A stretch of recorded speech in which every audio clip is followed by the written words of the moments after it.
2 millions, 3 jours, sinon ta grange brûlera. Le même jour que les Constants, les Péry ont reçu une lettre anonyme. Sous la violence de la semonce, derrière les volets clos, Georgette et Louis Péry réfléchissent. Louis ne s'en laisse d'ordinaire pas imposer.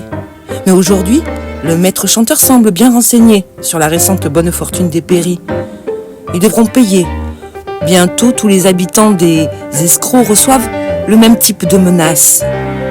Lequel d'entre eux est le corbeau? Le mal qui rôde exacerbe peu à peu rancune et soupçon. Que feront-ils si le bandit tient parole? Leurs bêtes privées de fourrage vont dépérir, tomber malades. Incapables de les nourrir, ils devront en brader une part, décimer leur cheptel, puis reconstruire, à leurs frais, certainement. Les assureurs ne sont pas moins avisés, ni prévoyants que les mandarins. On a beau payer scrupuleusement ses primes, comment s'y fier, éviter la ruine?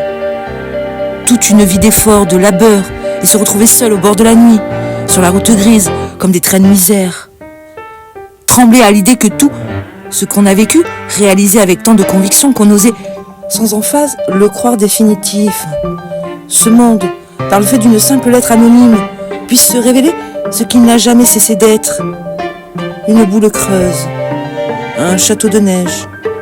Il aurait dû s'en douter. Quel orgueil d'avoir cru que le sort pourrait les épargner. Quelle déception et quelle angoisse à vouloir lire dans les mots sales qui les condamnent.